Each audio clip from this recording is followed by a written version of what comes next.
So you were mentioning there are questions. I would start from questions, if possible. The first question was, what mean of cutoff factor? Okay. That's a very good question. I will show you what means cutoff using the software RQ+. So now I will show you the screen of RQ+.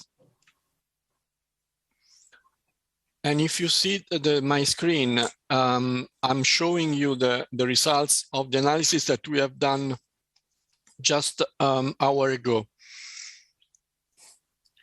So to recap, the analysis we have done, we have created an analysis for one country that is very large. It's 81 million people. And we know that there are the levels of air pollution are 11.62 on average for the country. And we take this as the exposure of the people living in our country of analysis.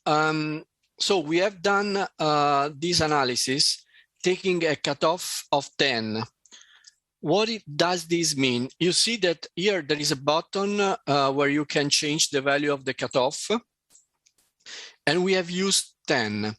So this means if you go to on the detailed results, so I'm clicking now in RQ+ here, this small window, and I have here, you see a graphical output, and I have also here something related to the relative risk. Here, if you see the relative risk, how it works when we decide that 10 is our cutoff, it works in this way. Basically, I have below 10, I don't have health effects.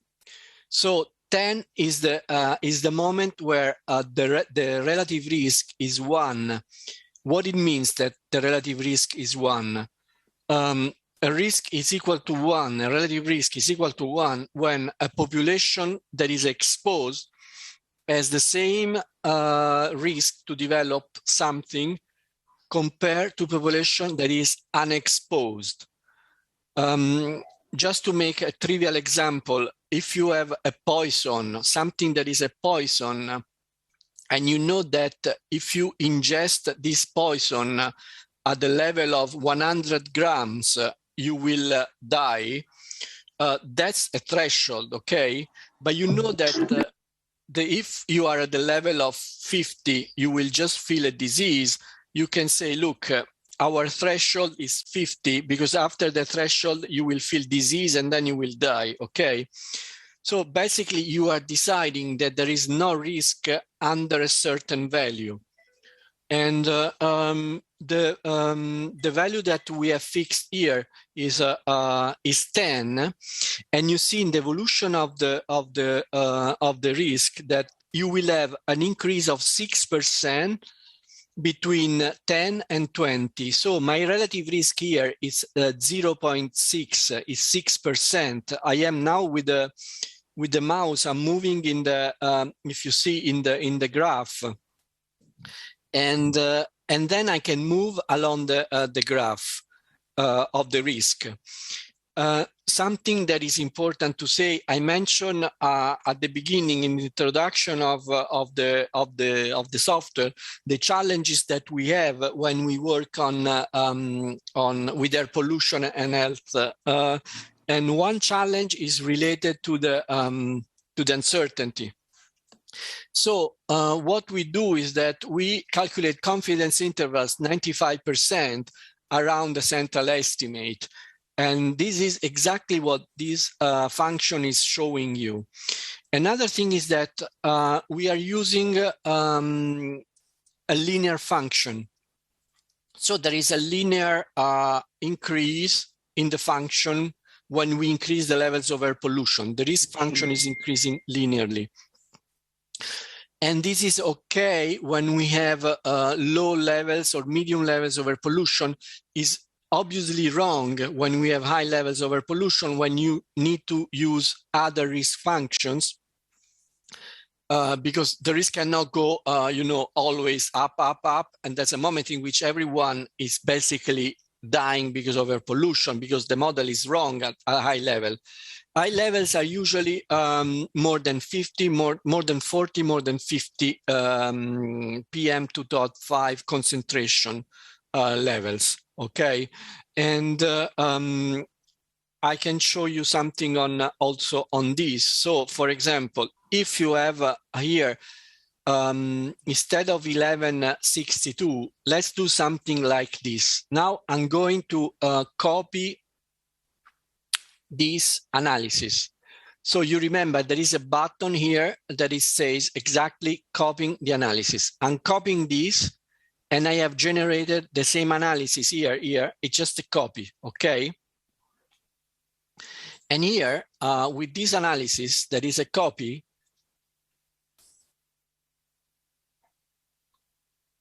I go and I reproduce the results that we had before. So it is, I think it's like this. No, I made something wrong. Why I did not reproduce? It was 8,000 dying. Is anybody helping me and telling me where I did something wrong?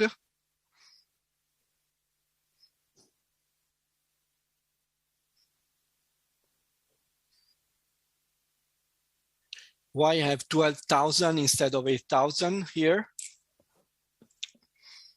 So this is a question for the audience. We have done an analysis where we had 8,000 premature deaths due to air pollution. Now I have 12,000. So what I did wrong? So this is the same 11.62. This is the population. And here I have done something wrong here in this screen. Who can tell me what I did wrong?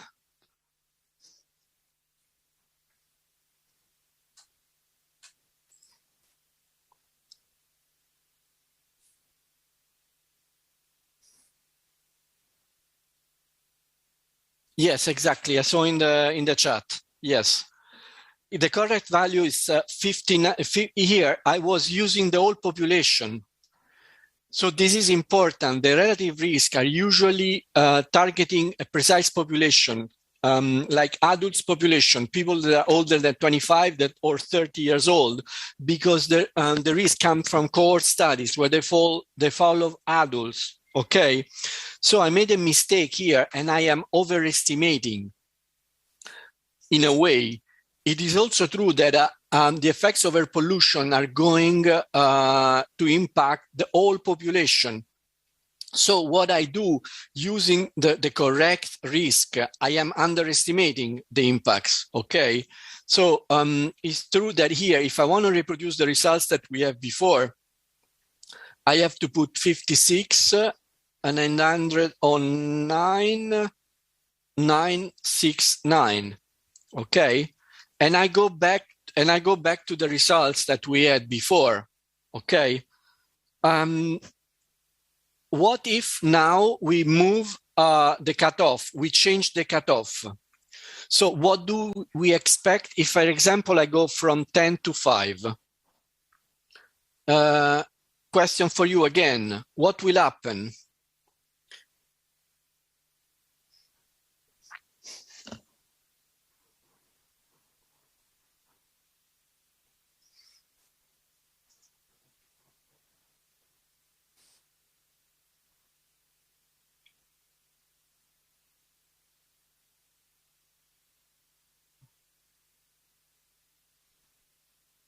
So I need someone to tell me what will happen when I will change the cutoff that I have from 10, I will go to 5, for example. So the scenario that we have now is that in this country, 11.62% concentration of PM2.5s are measured on average during 1 year. We know that the population of adults exposed is 56 million, and we know the risk that we can use to model the changes in air pollution and then the related health effects. But now we have before we have used a cutoff of 10, but what if we use a cutoff of 5? Because we say, look, this country, this place can achieve a level of 5 because there is the risk of air pollution is due to, I don't know, a big industry polluting and a big highways. But if the industry goes clean with clean technology, used better technology, and if the highway is closed, for example, we can even reach a level of 5. The cutoff is maybe the most important discussion, one of the most important discussion that you can do at the political, if you want, level, is the target of your policy. It is the where are you going with your interventions. So that's something that I would say would take a lot of effort to decide together with other people the level that you want to reach. So I'm still waiting for an answer. My question is, what will happen if I go from a cutoff of 10 to a cutoff of 5?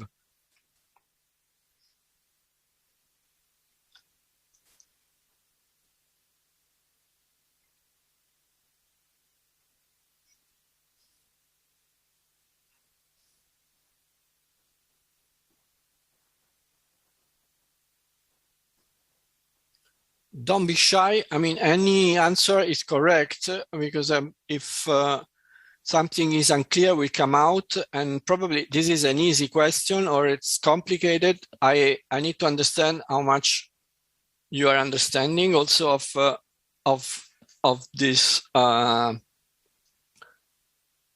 explanation. So I see something popping up in the chat, but I don't know if someone can translate this for me. It's in Russian.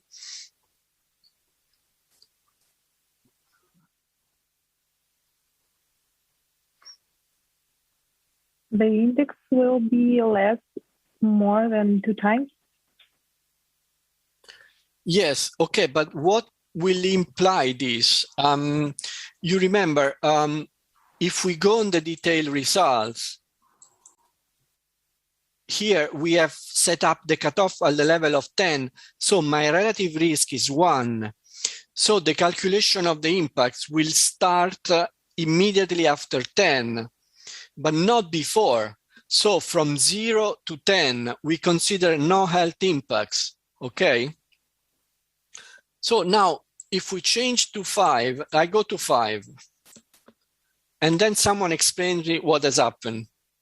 I click here, the calculation, and I have 34,000 deaths. So can anyone just now tell me something? Because I want to also give you another information.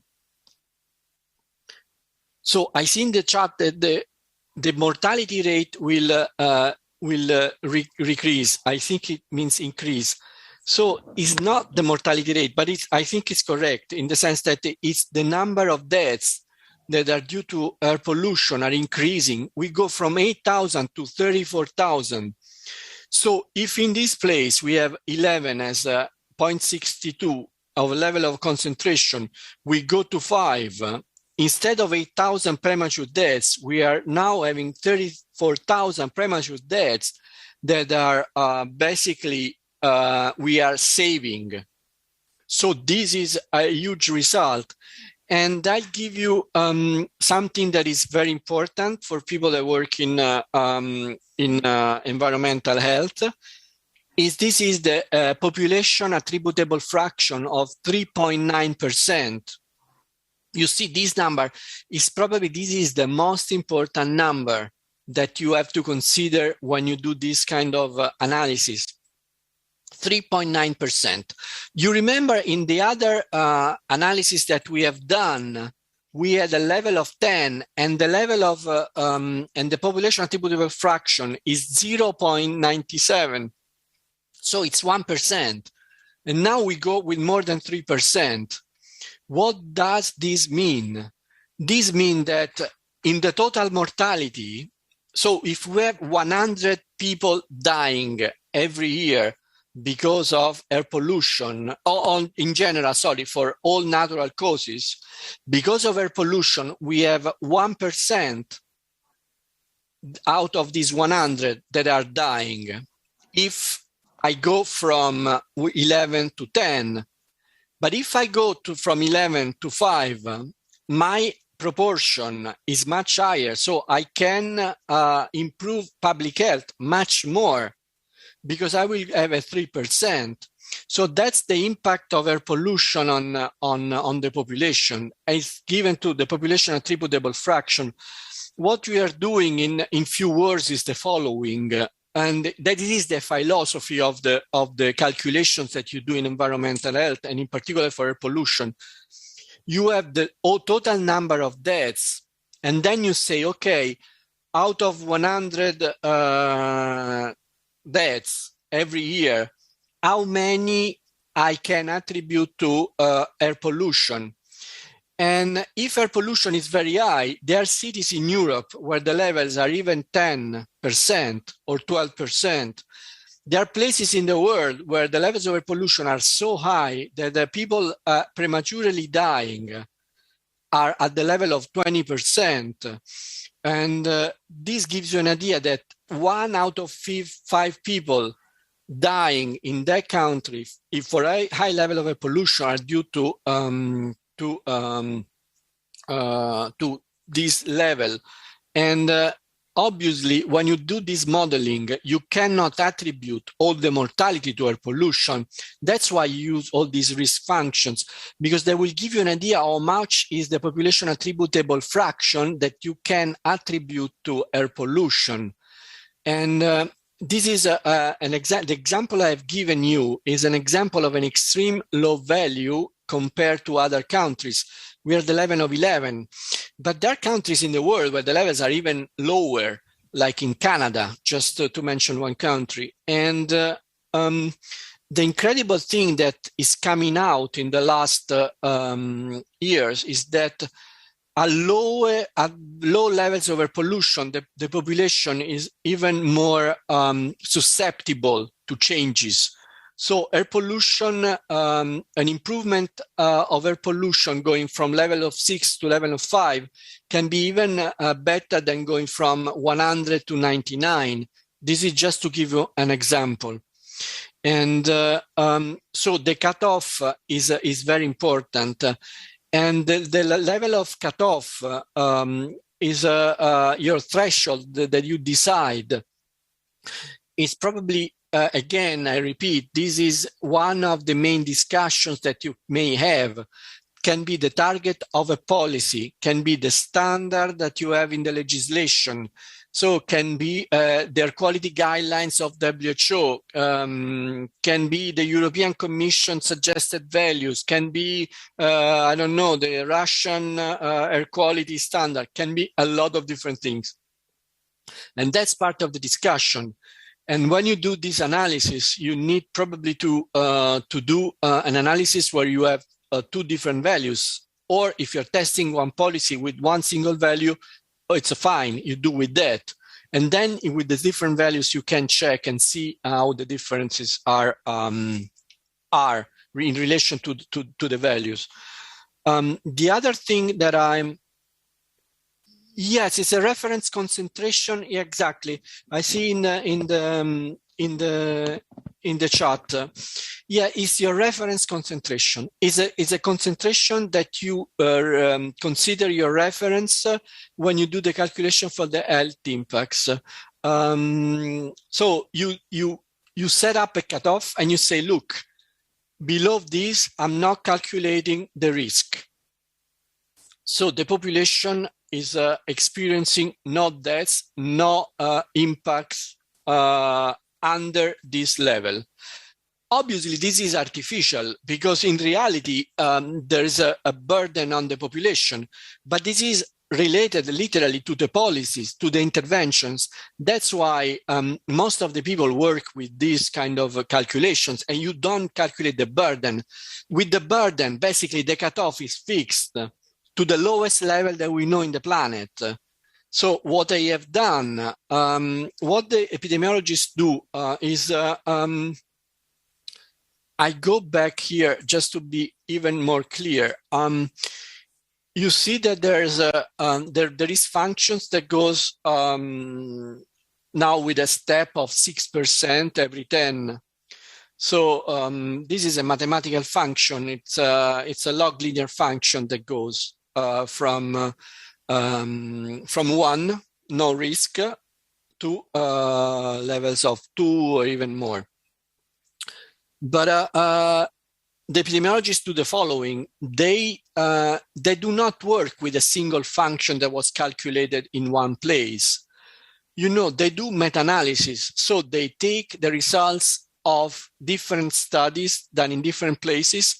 They try to see how these studies, if the studies have a similar design, so if the risk were calculated similarly, and then they create a meta function. So a function that is the results of putting together all the other, the results of all the studies in order to have a more solid kind of result. And so for the risk, the meta-analysis that is used for risk, there are several meta-analyses. We are using now a meta-analysis, as I told you, from a European project that was done in 2014. But now this is for PM2.5 and for other pollutants.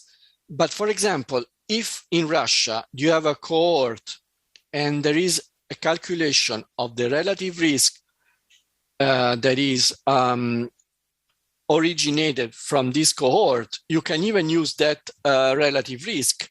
So what I was saying at the beginning is that you cannot, you are allowed to change the cutoff, okay? And you're also allowed to change the risk. So we can say, oh, look, we have a study in Russia and the study gave us an 8% change in the population in response to air pollution when we go from 10 by 10, okay? So our model give us not a 6%, but an 8% increase. So I can say, okay, and I change here.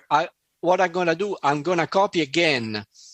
So I push the button, copy the project, and I'm generating now another project where I have, here, the second project I have done, I call it 5 cutoff. So I remember that I've done a project with 5 cutoff. Then I have generated now another project and I will call it new relative risk. Okay. And this is the one I'm doing now, exactly right now. And okay, here we have to input the data. Let's reproduce the results we have at the beginning.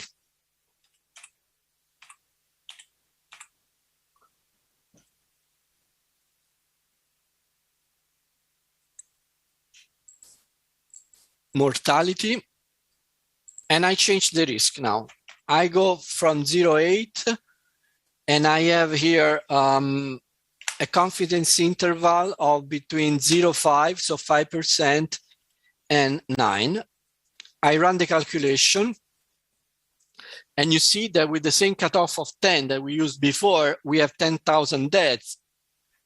Why this? Because the risk now that we are using is giving us a much a higher increase for the mortality. And this is plausible. This is something that exists. And there is a country in Europe where they have their data and they have said, look, we don't follow this WHO. I mean, we do follow WHO calculations, but we have also a risk that we think that the risk in WHO is low, and we use another risk. So they did it, and they did this kind of calculation. So when you change the parameters, obviously you change the results, and you must be always open and transparent when you do this kind of exercise. So together now I have done with you with the same data, I have done 3 different scenarios. One scenario where we go from 11.62 to 10. Another scenario where we go to a level of 5. And then another scenario where we have changed the risk. Okay, we think that we were underestimating with the risk that we were using suggested by WHO. And how then we deal with this kind of result? I'll show you something. In the first screen where you input data, there is something that I didn't spend time before, but I'm going to do it now because I want to show you the importance of spending time in this work, probably preparing the data. When you do the analysis, you remember I started the analysis at 10 to 12 and I finished at 12. It took 10 minutes. And but the preparation of the data and the analysis of the data takes much longer. And sometimes just to have the air pollution data can take a week of discussions of the people. If you see here, there is a box where there are the comments, and you see that there are like the name of how many stations were used, what kind of monitoring station they were used for getting the data. So this 11.62 that I have input there comes from 300 stations, for example. And here, these are comments that is good to put, because if you come back in 2 months or in 1 month to do the same analysis and you forgot to put comments, you don't remember where did you get that data, it is useful that you find these comments here. So how many stations, what kind of stations, and then there are also other fields that you may use. One field, I mean, the period of time that we are analyzing is important, because if the data are 2019, probably they're different from 2015 or 2021 because of COVID. So there are differences that you have to take into account. So always register the year that you are modeling. And usually the year of the air pollution should match the year for the health data. So they should be the same year. I put 2019 because I have the data for this country for 2019. But here, I have another information that is not important for the calculations, but is important if you do many different analysis. It is the size of the city or of the country. So in this case, as we are working with a country, I don't care about the size because that's something that is fixed and is there. But imagine that you're working in a city and then there is one analysis that you do with the metropolitan area. So, okay, you can call the analysis metropolitan area of Moscow. And then you do another analysis where you have just the city of Moscow, the city center of Moscow. And then would be important probably to know the size of the area that you're working.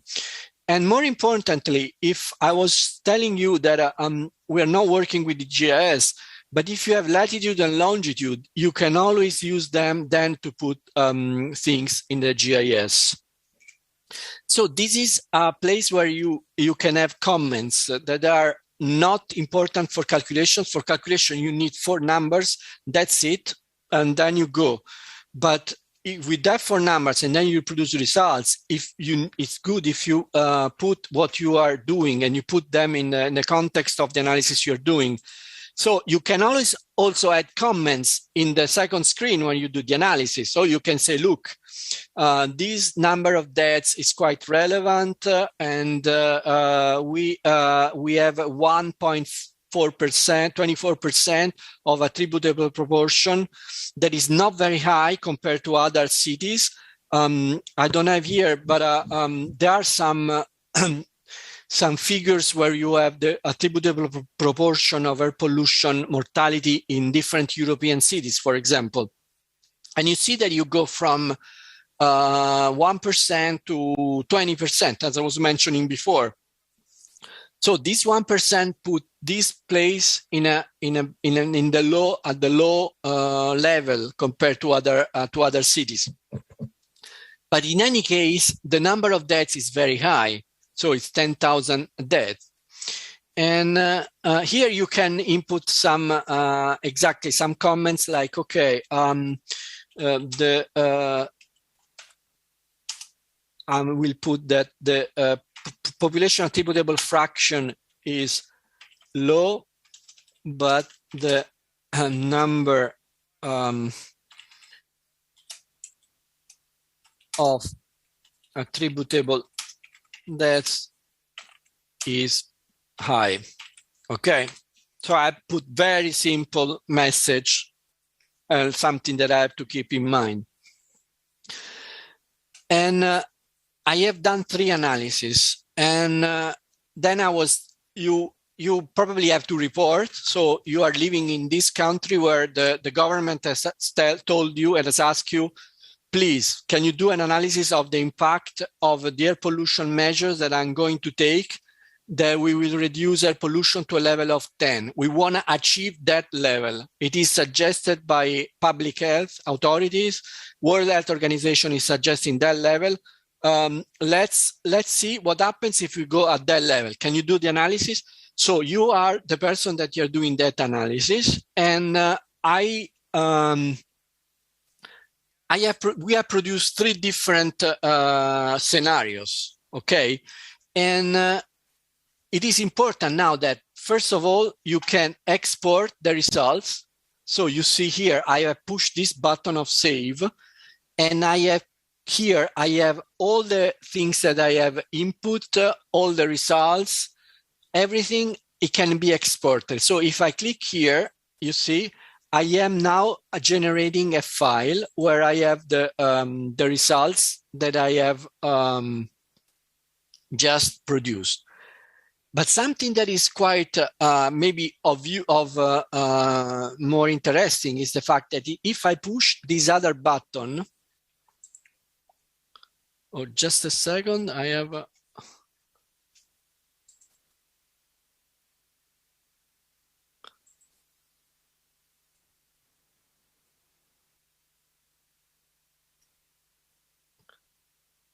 yes, I have to click select folder, but I don't see the screen popping up. Let's see if I can do it now.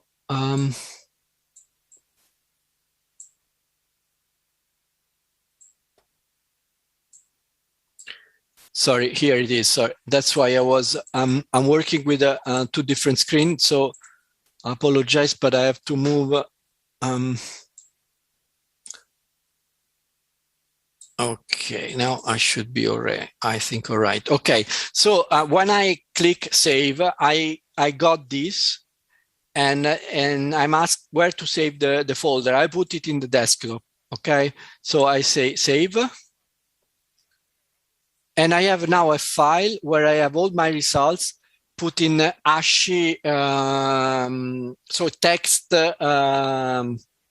format.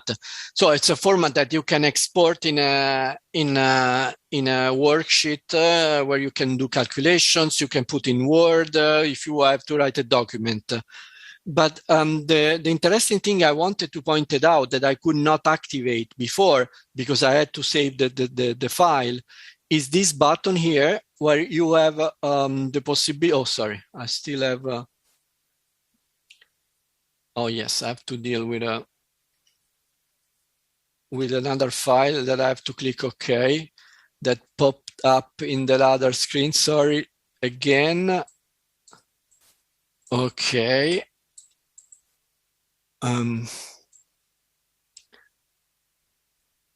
Okay. I think I'm fine now. Okay, so it is asked, you want to save it? Okay, this is the name of the file. I can even open it. Sorry, let's see if I can open it here.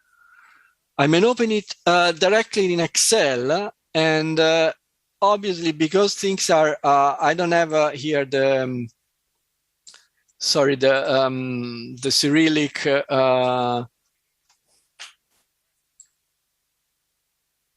in my computer, but obviously all these things that you see with strange characters are exactly what we have put in Cyrillic, and this is 11.62. You see 360 days. We have been working with 1 year, And these are all the data. So if you do it with your computer, you will get the right characters.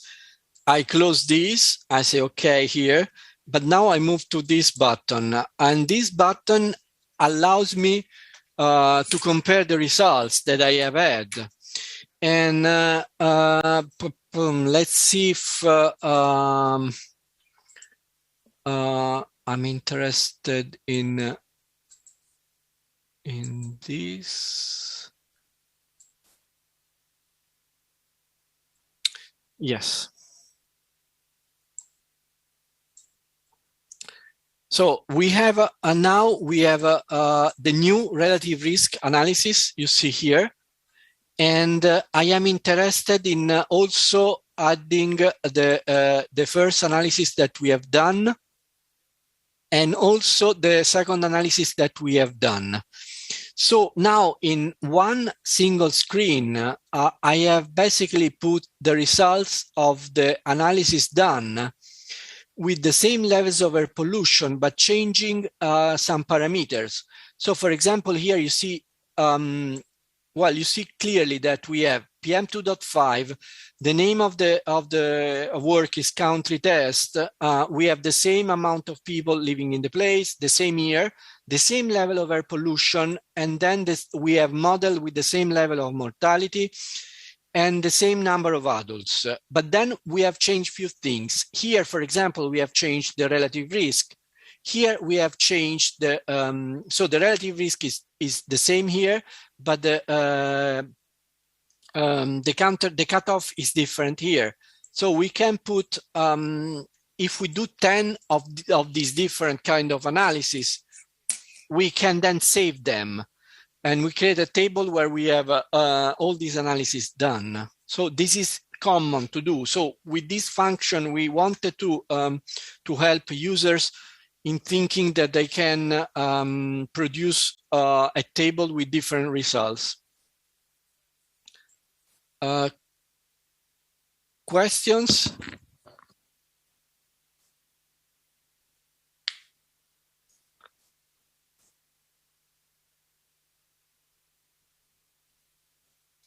I see there is a question on COVID, but I don't know if there are other questions. Добрый день, Пьер. Скажите, пожалуйста, есть ли какая-то возможность... Good day, Pierre. Please tell us, is there a possibility to perform a multi-factor analysis within the parameters of this program with this AirQ+? Well, I'm a statistician, so for multi-factor analysis, I understand that you're talking about, for example, a principal component analysis. You're mentioning something like that?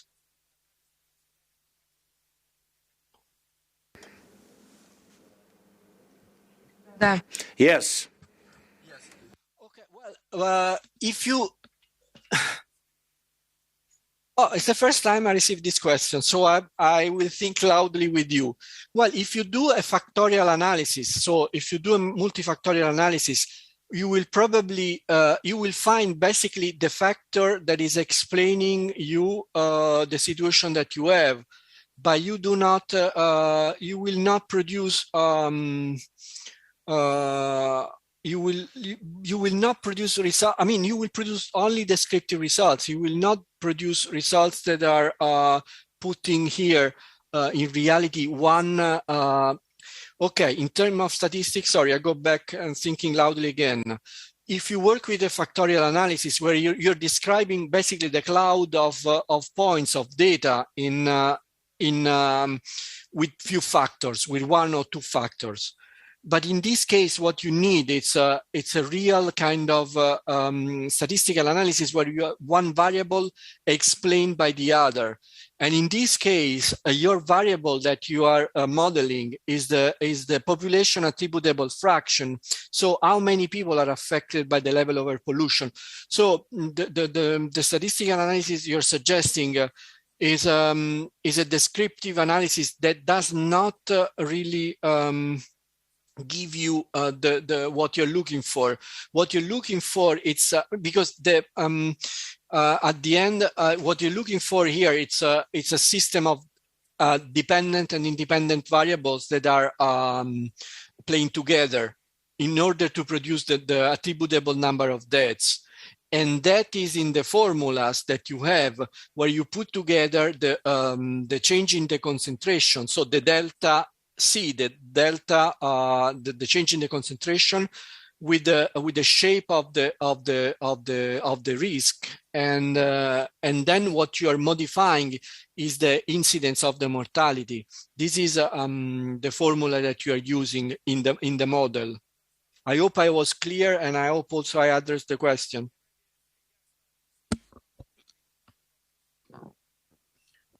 Да, спасибо. Yes, thank you, Pierre, very much indeed for your answer. I think it's a good question because you have all this data, and what do you do with this data? And these data are we have four data basically. We have the air pollution, we have the health data, we have the mortality data, and we have the risk. And then what we are modeling is the mortality. So the incidence of mortality is the output of our model. And if we think mathematically, then we have to have a function that put together this data. And this function works very well for data that are in a kind of middle range, where we have not very low levels of exposure and not very high. So if, for example, for PM, if we are in a level between, I don't know, 6, 7, 8, 9, and 35, 40, 50. But below 7, below 6, we are at very low levels of air pollution. Very few people are exposed to their levels. And as I was mentioning to you before, these people are even more susceptible to changes in air pollution. So the shape of the curve that is describing these changes of the risk in relation to air pollution will be steeper there. There will be higher jump, okay, at low levels. And then basically when we go, and then it will be linear, but then when we go in very high level, we cannot keep the linearity. So the function has to curve. I will give you now another example based on the same data. But we will do a change now. Let's copy the analysis that we have before. So I'm copying again. I'm using the same button, and I said, and then the government tell us, oh look, we made a mistake. It was not 11.62. It was 51.62.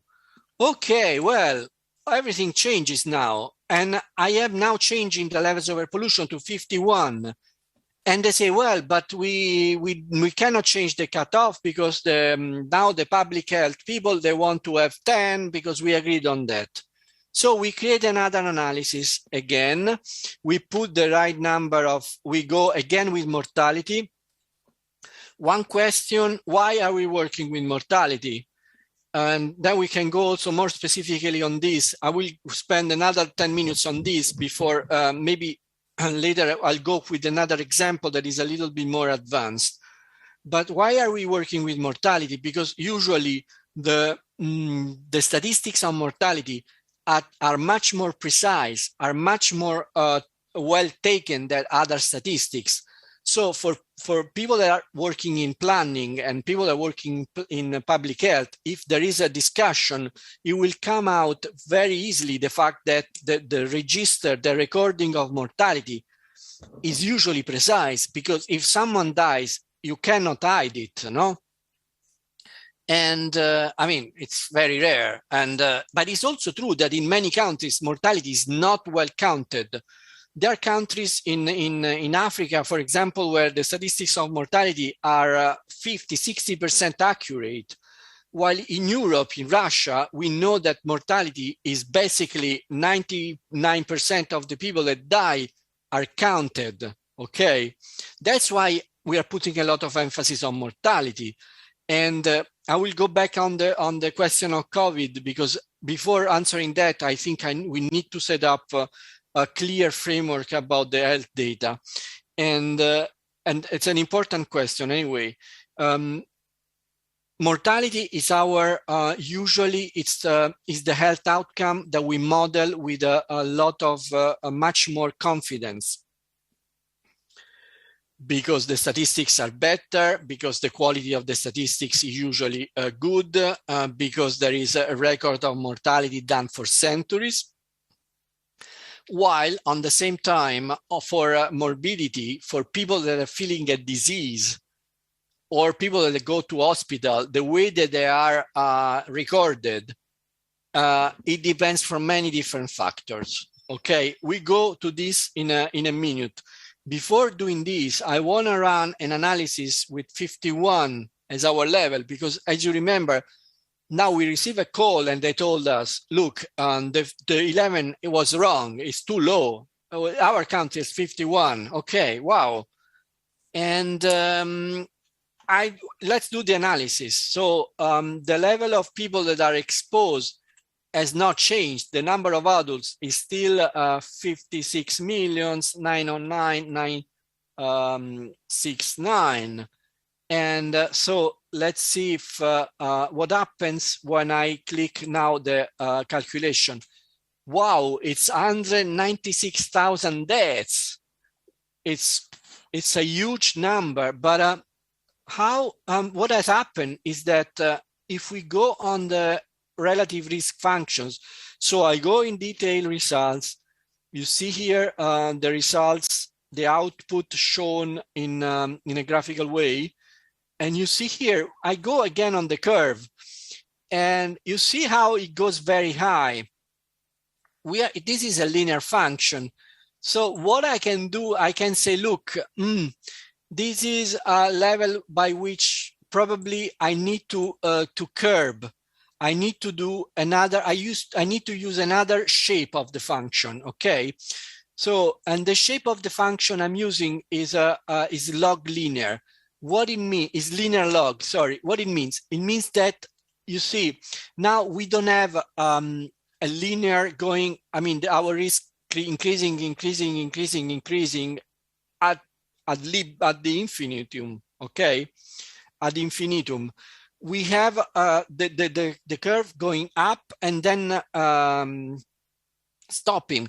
Is a kind of it's something that is clear that happens in reality. So think that you are in an Asian country where the levels of air pollution are 150, 160, 170 in a city. Unfortunately, there are these countries.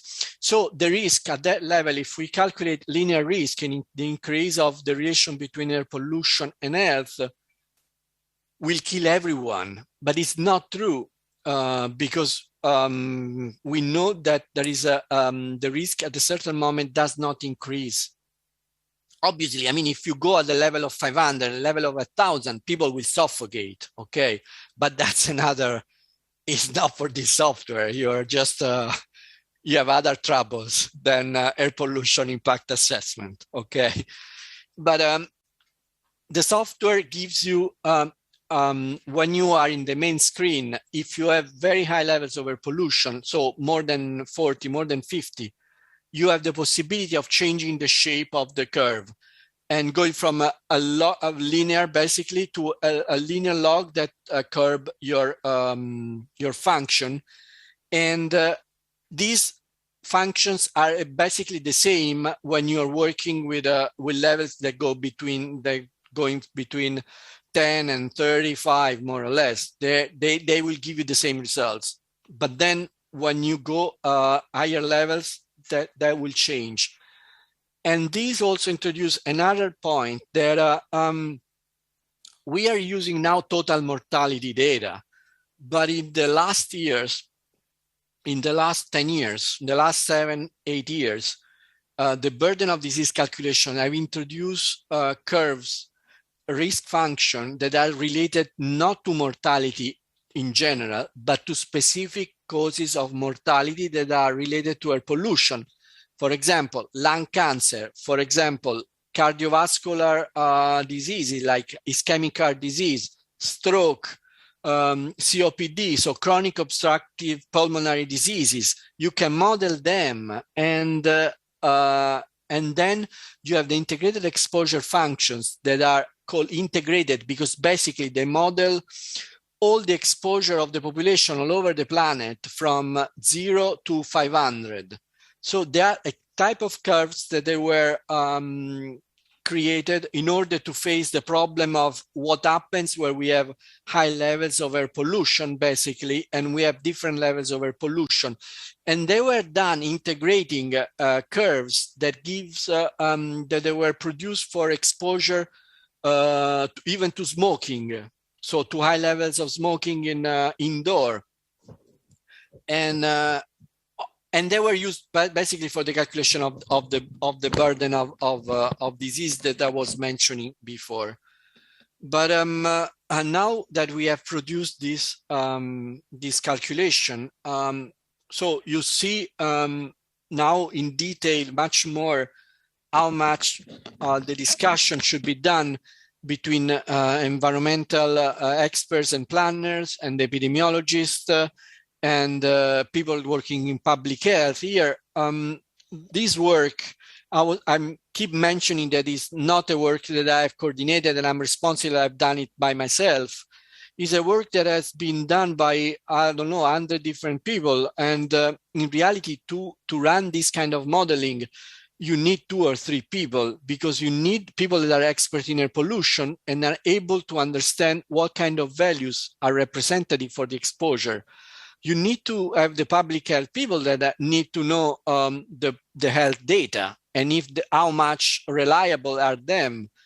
And then you need to have an epidemiologist or statistician or a biostatistician or someone that can work on mathematics, that is able to understand the shape of curves and what you're doing. And usually, so a couple of people work on doing this kind of modeling together. But the discussions involve, you can imagine, many different disciplines, many different areas of work, and many different people. And this software is also a way to put people that are working in different sectors together. So we use this software to have people sitting around the table and discussing things from their perspective. You see that it can be used for the purpose of a confrontation, of negotiation, or discussion. So this is another purpose of the software, and it's the same for the other software, for HEAT, for GreenUR. The idea is having people from different background to sit together and discuss things, and discussing environmental things, and the perspective, if you want, is more from the public health side, because we are World Health Organization, and it's not.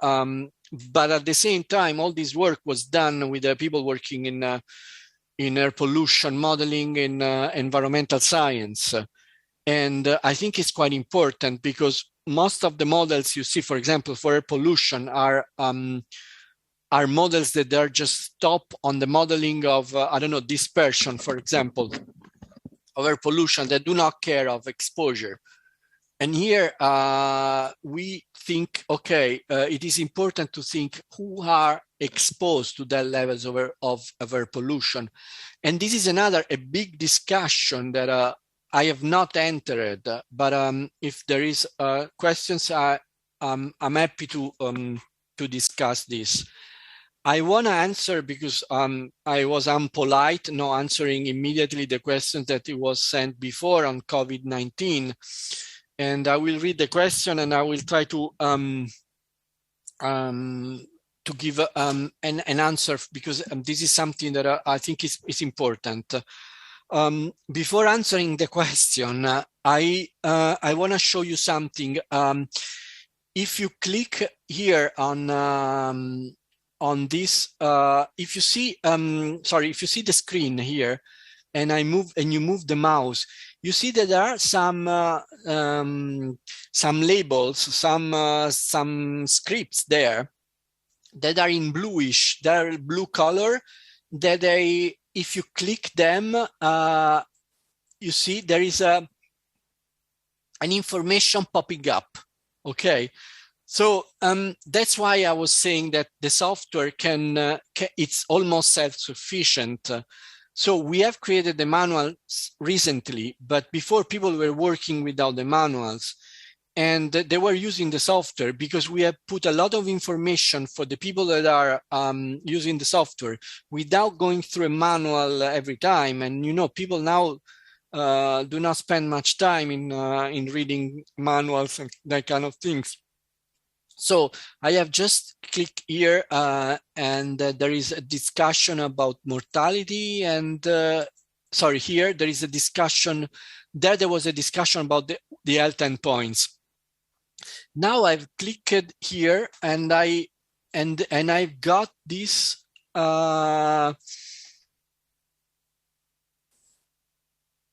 This screen. So I have a discussion about mortality. So why we are using mortality? I repeat it again, because statistics on mortality are usually more precise.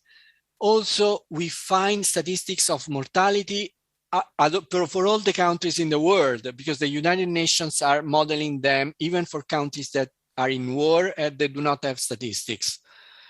But statistics for mortality are even not easy to find for cities.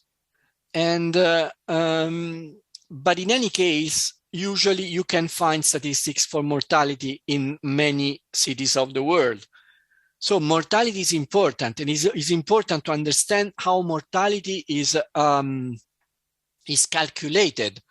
So it's a simple kind of calculation, but simple things are usually complicated the moment you try to operationalize, to go and make the calculations.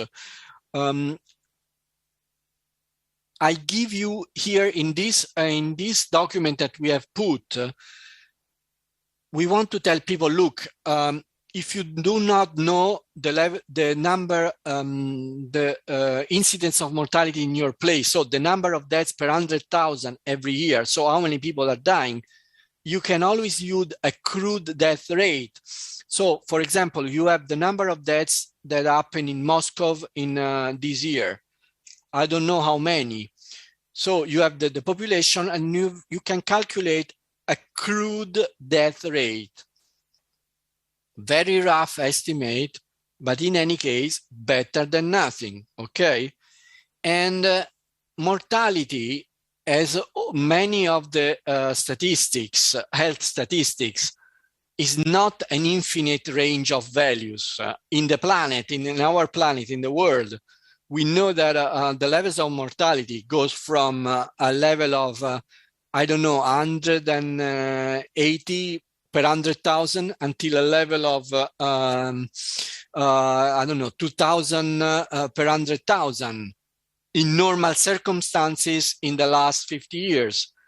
Obviously, if there is a war, if there is some epidemics, if there is something strange or weird or terrible or catastrophe, the levels of mortality are much, much higher and different, okay? But that's another case. We are talking about the, here, in this document that we have put here, you see cases of places where we have a calculation. So you can have an idea of something that I suggest, and I'm sure that many of you have in mind, is about the order of magnitude. So what I was mentioning before, there is a range of expected values that you should input, okay? And you should also receive at the end of the calculation. And here, this document, I think, is important just to see how other places have made calculations. And also because even mortality, that is the health outcome that we model more for the reasons that I have explained before, is also not an easy task. For example, I was mentioning natural mortality. We are not interested in in violent episodes of deaths. So so we need to know the statistics of mortality also in a detailed way. So this document will help you for mortality. It's a short document, and I just suggest for people that will do calculations to have a look at it.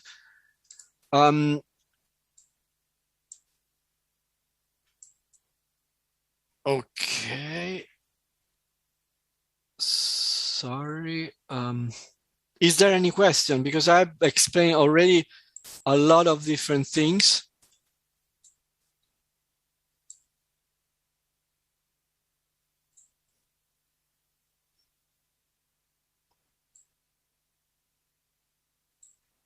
I'm going to answer then the question on COVID, okay?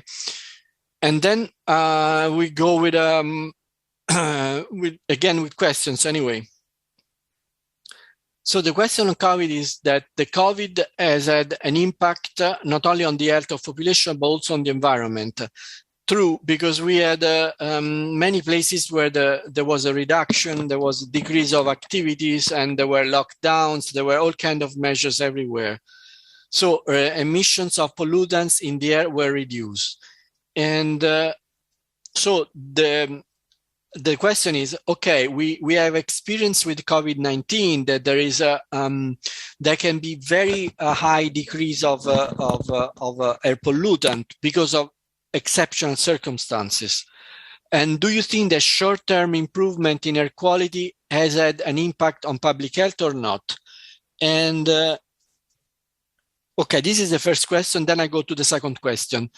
So these questions is very important because it introduces us to something that I have mentioned very, very quickly before, but now it's time to spend 5 or even more, 10 minutes. It is short-term and long-term effects. And most of us, I would say the majority of us and the majority of the people that you will meet will be interested in the short-term effects of air pollution. And journalists and people living in a neighborhood because there is a black cloud, or people living close to an industry and they see a yellow cloud, and everyone is, whenever something is quite visible in terms of air pollution, or you can smell it, you think, okay, well, this is terrible. And it's true. I mean, if you are at that level in which you can see and smell the air pollution, that's something that is obviously a negative situation. But in reality, the impacts of air pollution in short terms are included in long-term impacts, in the sense that the risk function that we use, they take into account these changes. And it is, so we are, in a way or another, we are focused on short terms. But what we have learned in the past 20 years is that short-term episodes are important. They can be also relevant for health outcomes. But in reality, when we started following these cohorts of people, as I was describing before, when the epidemiologists took these millions of people and they followed them for 10, 20, 30 years, they discovered that these different cohorts were answering differently according to the levels of air pollution. Where they were living was a matter of cutting basically the deaths or increasing the deaths of 5% or 10%. I mean, there were very different output in the cohorts. And so what is happening is the following. In the past, air pollution, I'm talking now with a kind of a memory of the work done from the colleagues from the previous generation of colleagues, and they were obviously tackling situations where you had short-term changes. So it could be a peak of air pollution. So air pollution going from 0 to 100. or you could have a situation where you have a closure of a factory, of an industry. And this is going because of, in Europe, there were very famous cases. In the 30s in Belgium, there was levels of air pollution were so high, in particular related to SO2, that there were deaths during few days. Then in London, there was is a very famous, it's called the smog episode in the beginning of the 50s, where there was a combination of weather conditions that made basically the emissions of the factories not dispersing.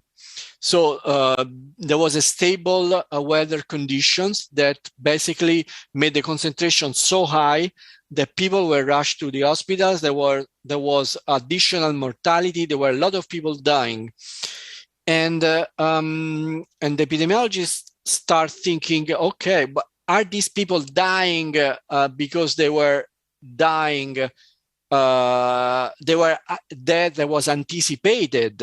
So they were very old people, they were dying because of their episode of air pollution, or there is something else.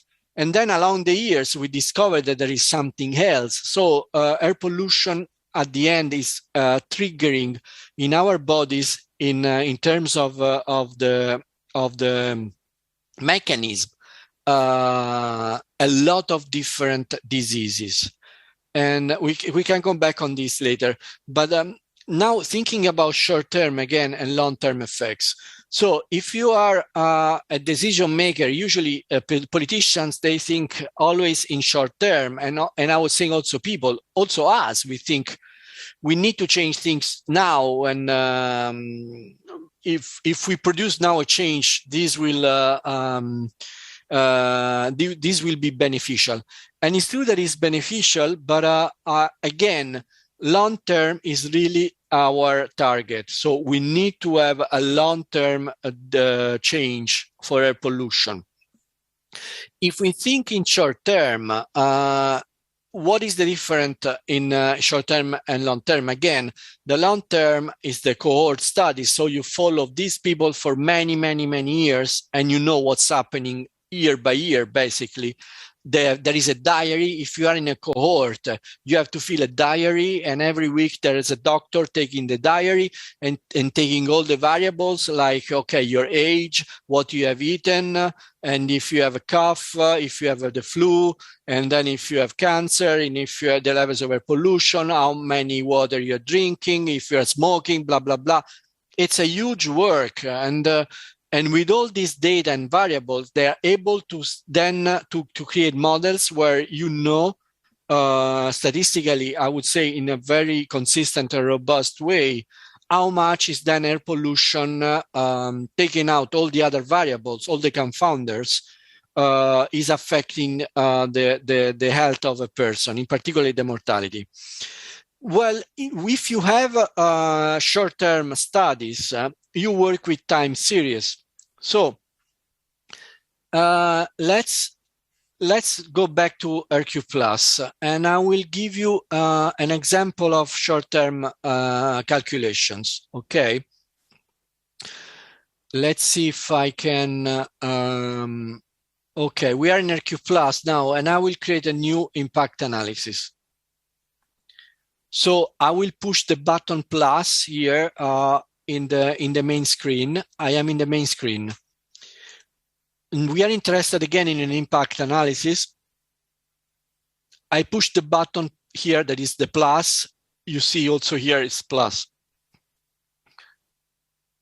So I'm going to answer now again in more specific and detailed way to the question we have received on COVID, if the short-term improvement in air quality has an impact on health or not.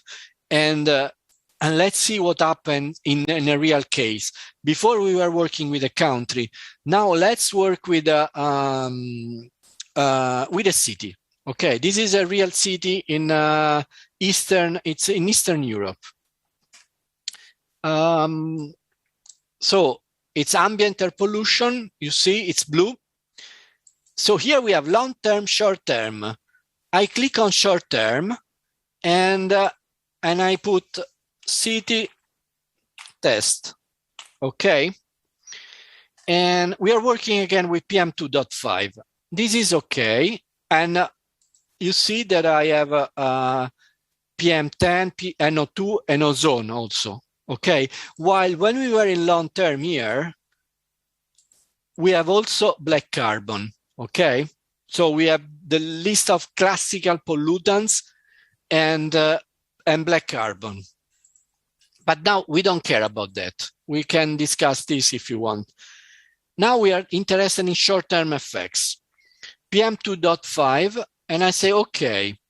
So I'm creating now a new analysis, and the levels of air pollution that I am going to model are not just 1 year, sorry, an average of 1 year, but I have a time series. So I have data taken daily from one city.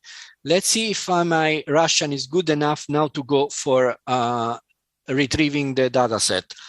So in the concentration, we instead of putting one number, we have to input the data for air pollution.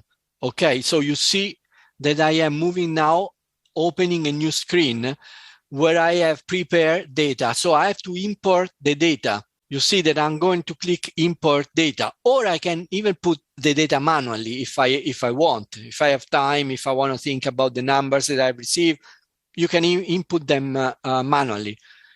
But we have done this already for this is for a city.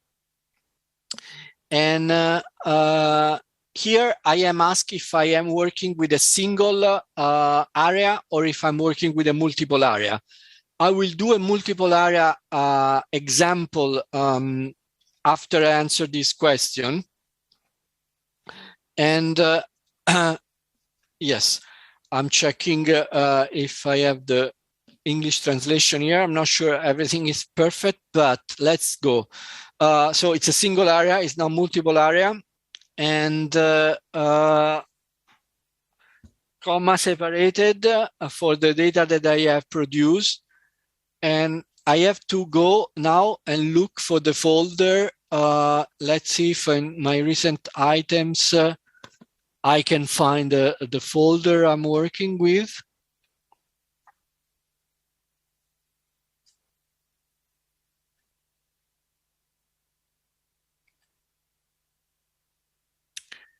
So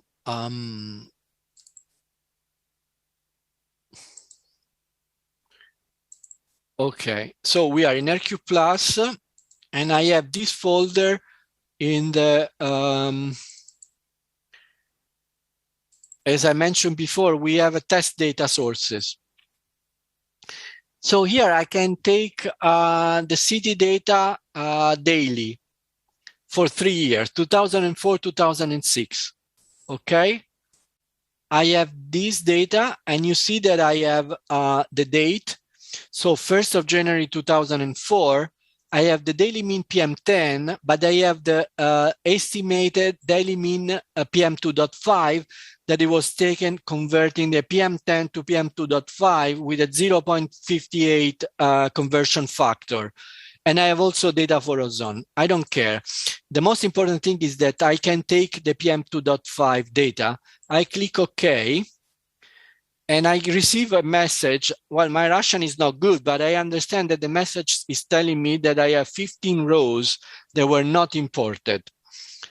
It's not a problem. It means that there were, I don't know, missing data, not data, but the people that have input the data, they have to check. Obviously, this is a work that should be done when you produce a data set with this kind of time series, okay? I click OK.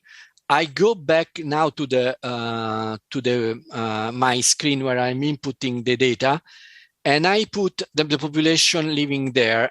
It's 200,000. Okay. So I create now. Again, if you see the list of health outcomes that I can work with, this is short term. So we are doing a short term analysis. You see that I have hospitalization. You see that I have also mortality. Let's go to mortality. and I take mortality here, and I know that in that city, the mortality is 950, okay? And the number of adults, let's think that is 150,000, okay? So it's 75%. This is the risk that I have for this population, and I can click the button, and you see that the concentration was very, very high. But that's not the real important thing that I want to show.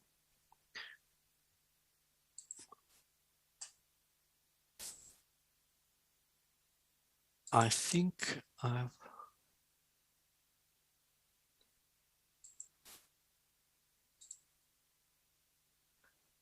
Sorry, I think I...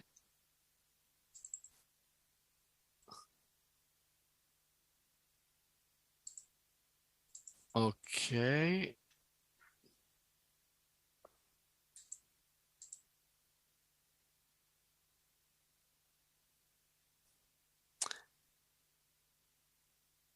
Yes.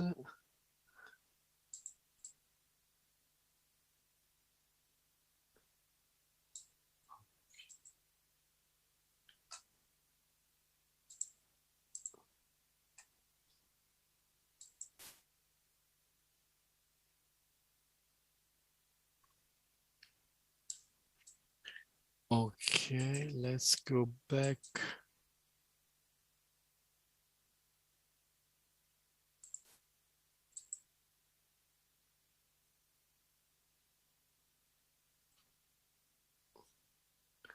No, I made something wrong in the input of data. Let's see together if we can understand where I did something wrong. And I think I know what I did wrong, but I'm not sure. Yes, I know what I did wrong. So I was using the data that I have created. Be always, you have to be careful on this. So I made a mistake. I thought that I was doing the right thing, but I did a mistake because I took the data using a comma to separate, you know, the digits, the decimals. In reality, I see that I have input the data with the point. So I have to change here. My delimiters is the point, and now you will see what's the difference. So I have again 15 rows because that 15 rows, they have no data. I made a mistake for that. And and now I have the right value. That is 27. And this is the average value that we are working with that kind of data. And if I make a calculation of the oh, sorry.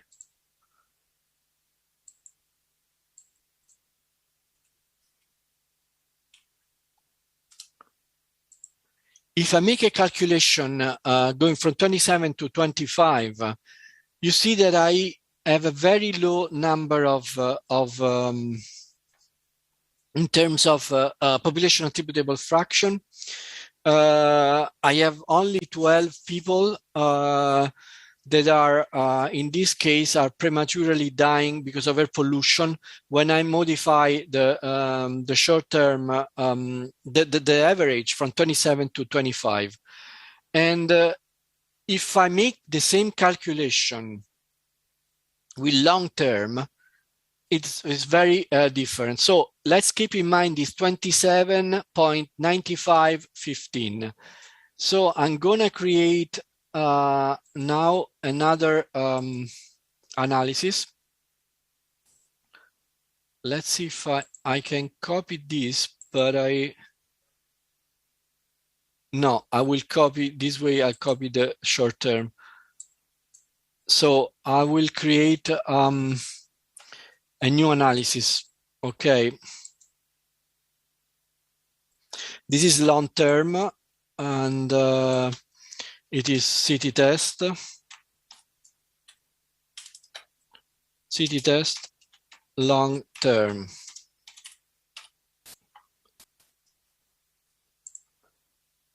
And here I don't do the calculations with the time series. I just put 27.95, and then the population is 200,000. Then I create the analysis for mortality, but this time I'm using a long-term risk function.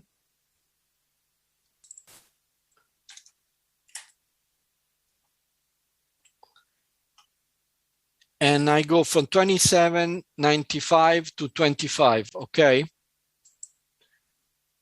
And you see that I have double number of deaths, just to give you an idea of how different is the calculation when you do the same calculation for short term and long term. And the calculation that are done in short term are important to see the variation of the exposure of people in relation to the different days of the exposure to air pollution. So short-term improvements in air quality have health effects, but they are really short-term, in the sense that at the end, the difference, to go back to the question, is that is given by long-term changes. So 1 week or 1 month or 1 year does not change much in terms of the impacts of air pollution. I mean, it can change a little, can make some substantial little changes, but it's not really the real change. So that's my answer to the first question. Then there will be a spike in air pollution-related morbidity after the reopening of factories. Yes, we know this from in epidemiology, they call it kind of natural experiments. They are not natural experiments, but they are things that happen because of social events or something that is not the scientists that decide to close a factory and to see the effects on the health of people.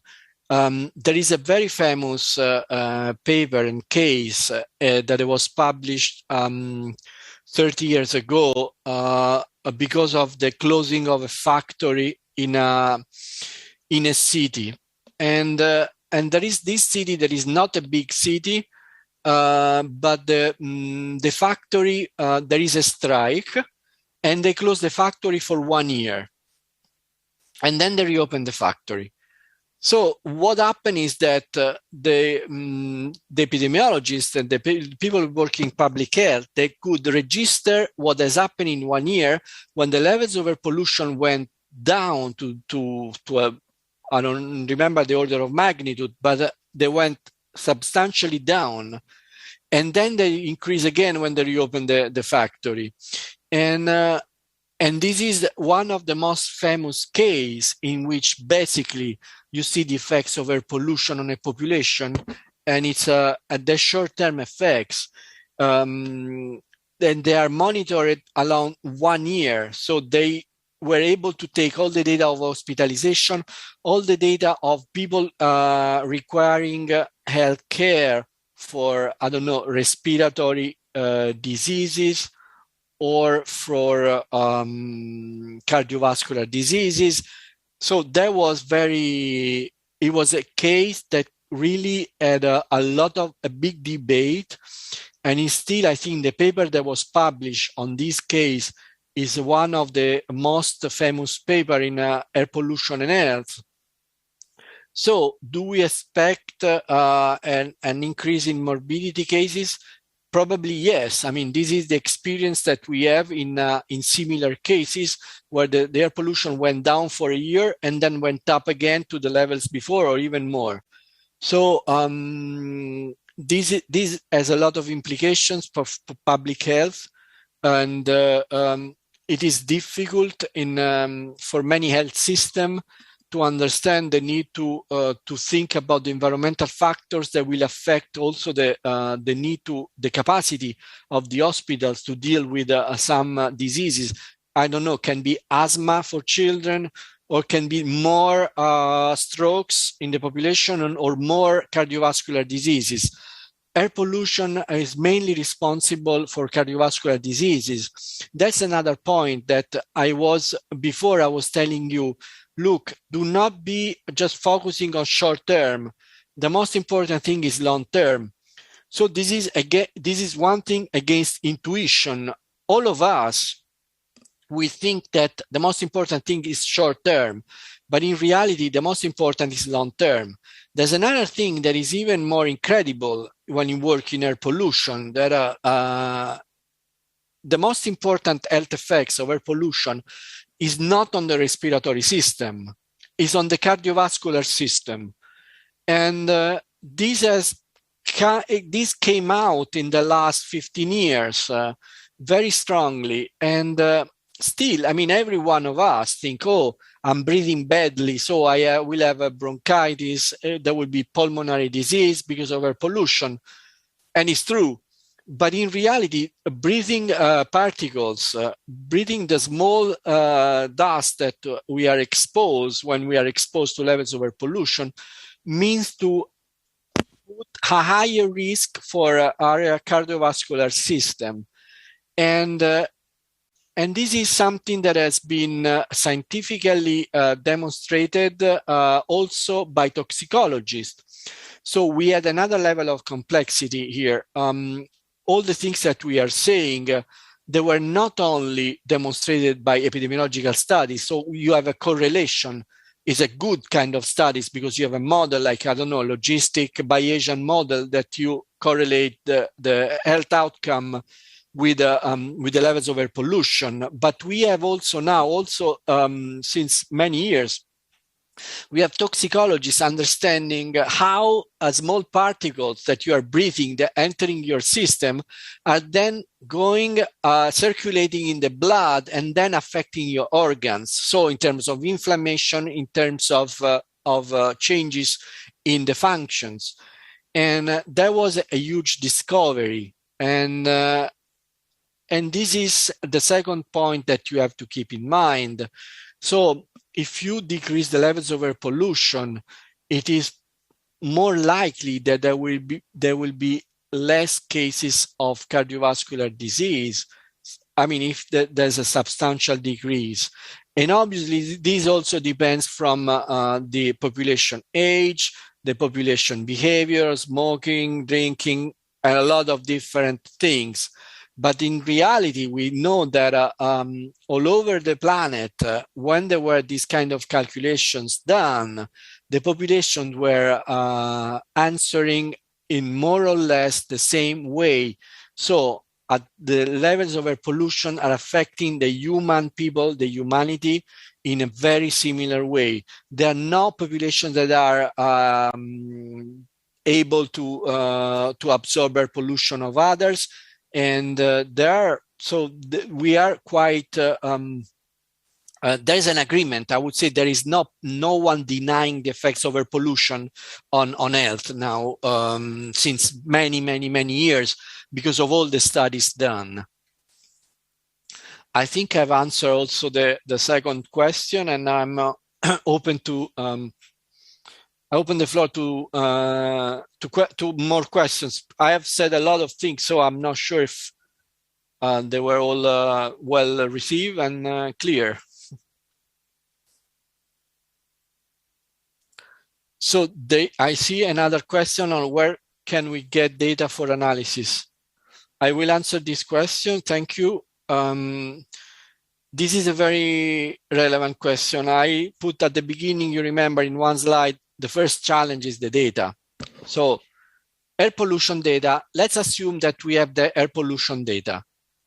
Good data, the people that keep in the monitoring stations are reliable engineers. We know that they have a good validation process. Okay, so the first thing that we have to see is that we need to check, usually we work with an average of 2-3 years for air pollution, or 1 year. 1 year is okay, but why I'm suggesting to use with 3 years average, on average, because there could be a possibility, there could be a situation where you have I don't know, a heat wave, you have some exceptional circumstances that are affecting the data that you are collecting. So what epidemiologists do is they work with a kind of average year, with a typical year. And honestly, if it is also good to see, to work with 3 years average, both for air pollution and also for mortality, because in this way you will see what are the trends. And from my experience, while you work with this kind of data, you see that for mortality, usually the data are quite stable. So there are not big changes from 1 year to another, except for circumstances where I was mentioning before, like an heat wave.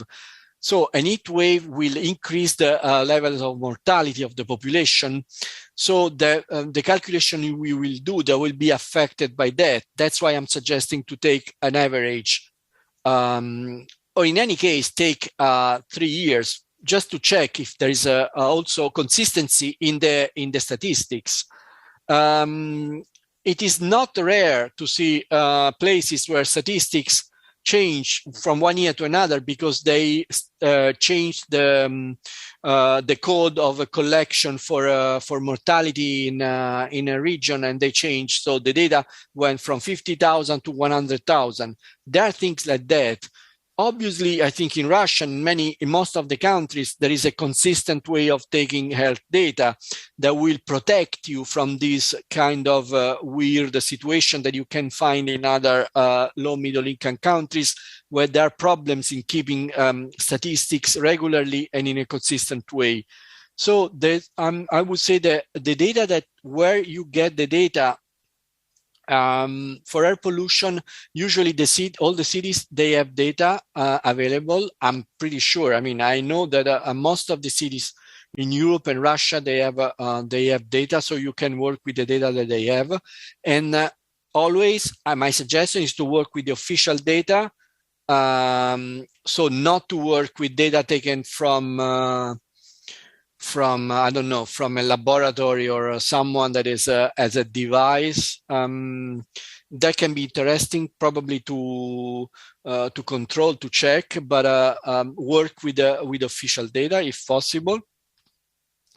And for air pollution, if there are not data from ground monitoring stations are giving you the reference values. So they are the values that you have to use. But in some cases, data are absent, but now with satellite, you can get data from satellites. But there are problems with satellite data for some aspects that I want to discuss. I don't know if someone is interested, we can have a chat.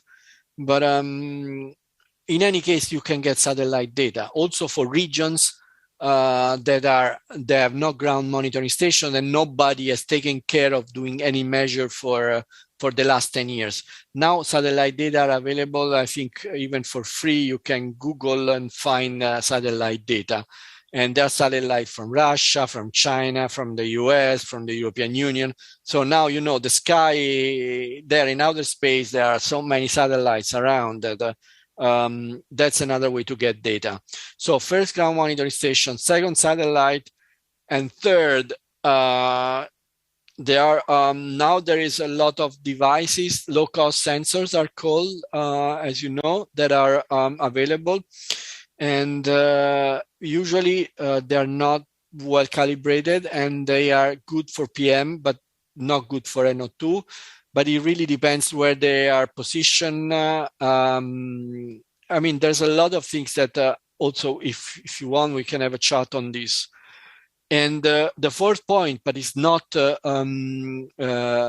last but not least, as they say in English, is dispersion models. So if you have the sources, of emissions, you can model them and you can create dispersion models where you know where the concentrations basically are for particular pollutants. And I think that's another source, because good modelers, good engineers are able to give you an idea of the levels of concentrations covering data places where there are no monitoring stations, and that data can be used for also for analysis that are a little bit more advanced compared to the analysis that we have started. We started from a country. I'll show you very quickly an analysis for a small city, but now what I want to see if I managed to show you an analysis for multiple areas. And as I was mentioning before, people in planning departments, people that work in planning in public health constantly, regularly with environmental data, they will need to do a lot of different analysis. I will show you an example. So there is another question: in what form can the data be used in the program Mercure Plus? Should we enter them manually? Yes, you can enter data manually, so it's always easy to input your own data. And the case I have explained to you is the case, is the easiest case, where you have to model one average value for the air pollution, one average value for the mortality, and you do not need really to enter data except for the values that you have. But it is true that if you want to run an analysis with short term, for example, where you have a time series, you see in the first manual that is online, I just invite you to repeat the example that is there, because you will see also the whole distribution of air pollution along the calendar year. Then you have to enter the data manually. Let me see if I'm able to show you the format of the data. So test data and yeah, okay, city data daily. So the data we were working before, let's see if I can open in a format that we can all see.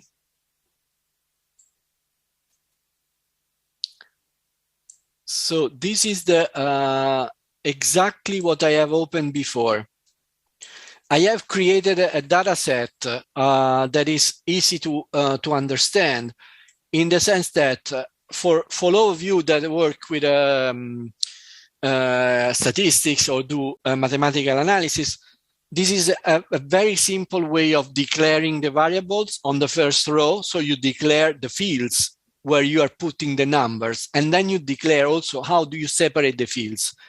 And the easiest way to produce even very large database is to have a semicolon. This is called ASCII. I don't know the Russian translation, but it's really the easiest. I think computers already in the 70s, in the 80s, the people that were programming at that time, I remember my colleagues, they had everything in a very simple text format. And we kept this text format. So here, for example, you have the first variable is the date. And you remember when we import the data, we had the year, the day of the year first. Then you have the daily mean of PM10 here, and you see 67.4. Then the second variable, I have a very long name, and usually you don't put very long names. It's a bad habit here, but I did it just to have everything clear. Okay, and its PM is estimated daily mean PM2.5 equals 0.58 multiply PM10. Okay, just to not forget anything. And then I have the daily 8-hour maximum ozone value. That is 6.4. 39.1 is the PM2.5 value. So if you see, this file is very, very simple. I can go until the end. So this is 2004. 2005, 2006 data. I think we finished in September, if I'm not wrong. No, I was wrong. If we finished 31st of December 2006. So it's 3 years of data that I have put together here. You see, day by day, we have all that kind of data.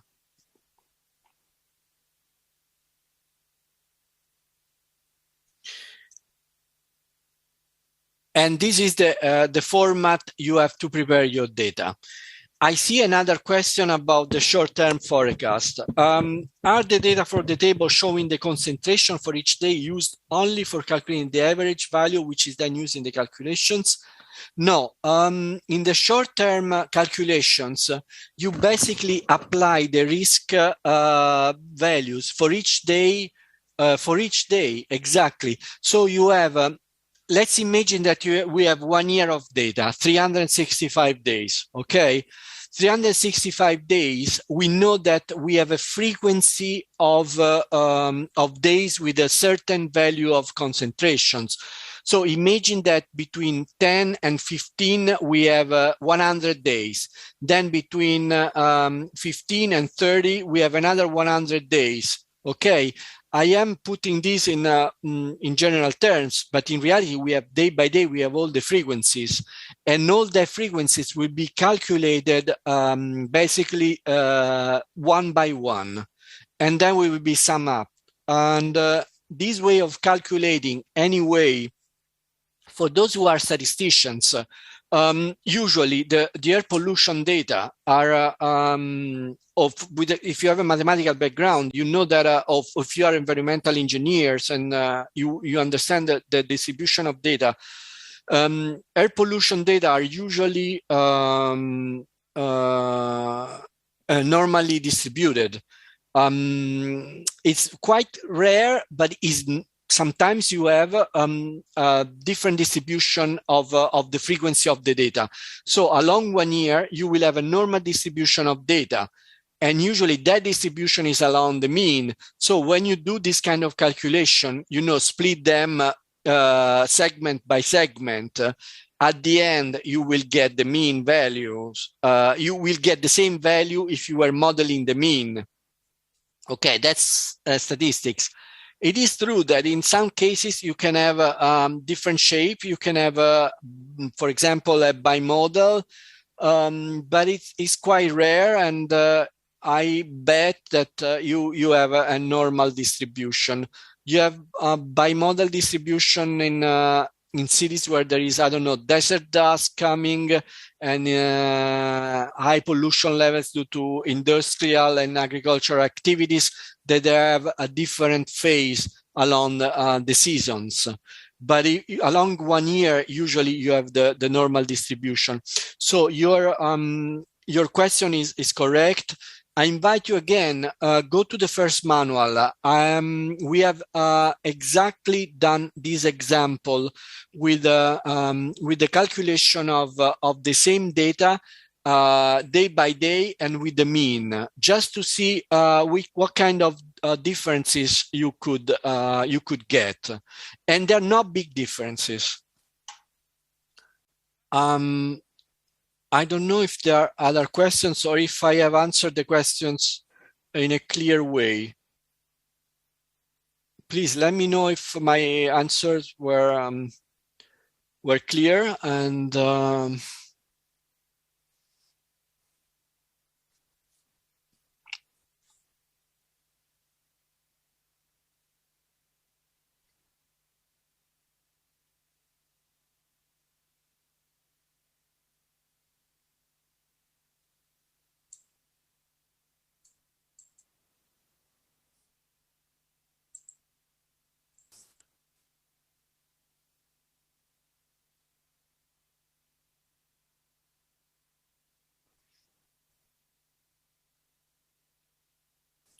okay, I will give an introduction now to what I consider the for the frequent user, for the regular users, for the people that think, okay, every week, every month, I do this kind of calculation. And when I do this calculation, I do a lot of different calculations in order to see sensitivity. I change parameters. I have different targets and all these kind of things.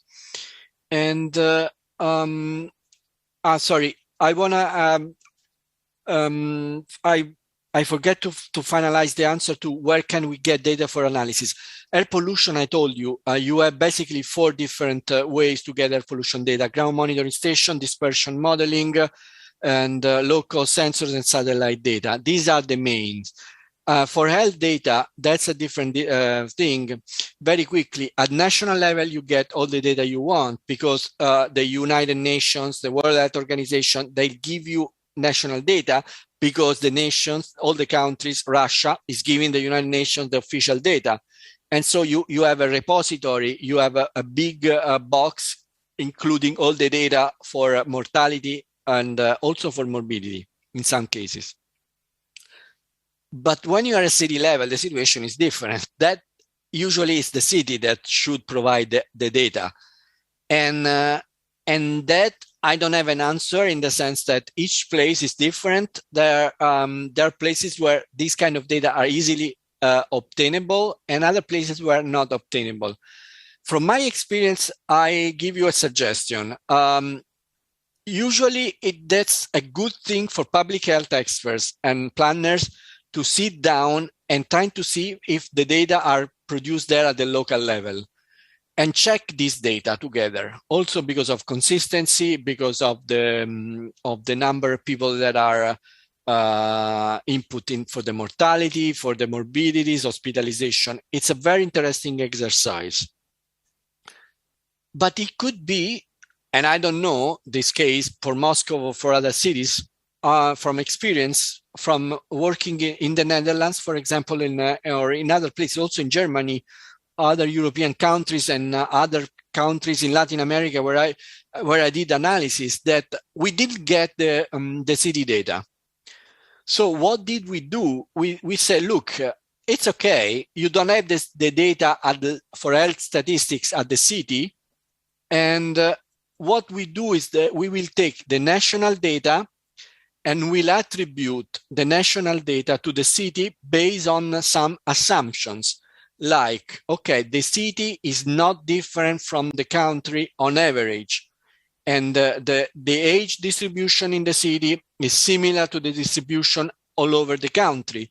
The city is not very different from the rural areas, and all these blah, blah, blah, blah, blah, blah kind of assumptions.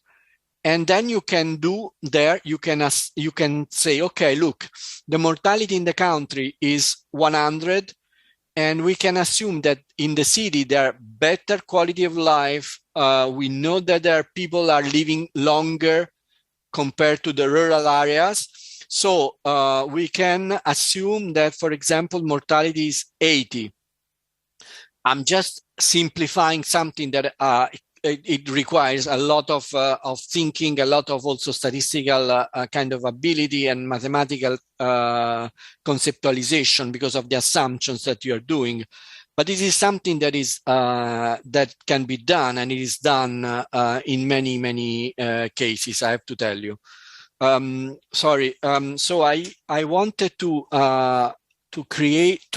give you an idea of something. I don't know, that 10 minutes, I don't know if it is enough, but I wanted, okay, no. So maybe, okay, let's go with question and answers. But okay, what I wanted to do, and I'm not going to do it, unfortunately, because of timing, I think we have to close in 10 minutes, is if you check the second manual. So if you are someone that is going to work frequently with air pollution and health, if you are going to work on scenarios, check the second manual, because in the second manual, we have put an idea of doing modeling for a city, neighborhood by neighborhood, with the different districts of a metropolitan area. So we did, the first example that I have put in the manual is with a real city where we have the center of the city and we have the metropolitan area. So we have, it's an example with 2 areas. Then we have created an example with 3 areas. So we have the city, we have the peri-urban, and then we have the metropolitan area outside the peri-urban, for example, with different health data. Okay, so it's important to think that the moment you go at that level of sophistication, you have to think about that. And then we have done an analysis with 10, 12, and 13 different areas. This is something that you can think if you have a region. So you have a large region, and you know that region is divided in different areas. And maybe one city is part of the region, and other small cities are part of the region. And then we have done even something more advanced. And this was a request. The French government has adopted RQ Plus officially. And in order to adopt the software, they have asked us to do a lot of different tests and things. And one of the requests that we received from the people was to model the whole city, one big city in France. And they told us, look, we have the data building by building. So we have the mortality building by building. We have the level of air pollution building by building. And in this city, we have 400 and I don't remember how many, 67 blocks, okay? And we give you all the data. Can you make a user able to model a city at that level of detail? And we did it. And there is an example that is put in the manual where you can play at that level of sophistication. And it's really, I mean, this is for planners, is the idea that each part of the city is different and each block is different, neighborhoods are different. And what if, as a planner, I have the levels of detail of statistics very precise? So you can do it. But I don't want to anticipate the end. So it's like a movie, just go there. I don't want to spoil the end, but it's interesting to see what if you do a 467 crazy database, because you have to fill 467 rows with all the data for air pollution, population, mortality, blah, blah, blah. And then what if I just take the average of the city? So interrogation mark for you. Sorry, I didn't do that presentation, and I apologize, but I think the discussion is, and I'm also sorry that I'm not in person. So there are no database attached to RQ Plus, except for one database that is for there are a few databases. One database is the database for the conversion from PM10 to PM2.5. So there are many people telling us, oh, look, in my city, we have PM10. What do we do? Because your risk functions are related to PM2.5. And we tell them, look, not an issue, because we can convert PM10 to PM2.5 because PM2.5 is part of PM10. One database. Second database is on solid fuel use. So there is an issue with the household air pollution. There are some countries in which people burning fuel because of cooking, because of heating or lighting is very strong issue. So they need to, we need to model that kind of a thing. It's a unique database, but it's very rough estimates of this kind of household air pollution issue. Indoor air pollution is not really indoor, it's household. Let's call it household. And then there is a database that is available from WHO, from World Health Organization, with all the cities in the world. And it's compiled, collecting officially, most of the cities in the world are giving WHO their monitoring station data validated. And this database is used to calculate the global burden of disease. So it's one of the main databases that we work with. In the past, we have only 2,000 cities. Then the current one is 4,000, and the new one will be with, I think, 7,000 or 8,000. So I do not work with the database directly. I have colleagues working in the database, it will be probably important if the city of Moscow, I don't know if it is not there, that there is the data for the city of Moscow, because that data will help to model the whole burden of disease calculation done at a country level. And then there is, I hope I answered this question on Moscow. And there is a question about if research students can use this software. Well, yeah, I think we have a big portion of students around the world using the software. There are many papers published in scientific journals. I don't know journals in Cyrillic, but I'm sure that there's publications in Russian, also with the use of RQ, RQ Plus, and we receive, I would say, almost regularly requests from students and from professors. Obviously, we cannot find the work, but I mean, if there are reasonable requests about something that they want to know, we answer. So we work with university from all over the world. I have to say that yeah, it's a research work that is done by many students in many places, and we usually, sometimes they send us the dissertation, sometimes they publish a paper and they send to us. So there's a lot of interaction also with university, with students.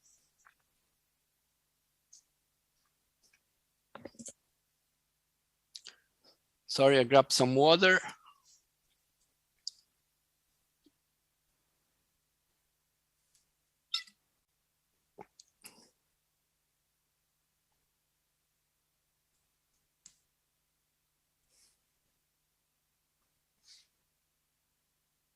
I don't know if there are other questions.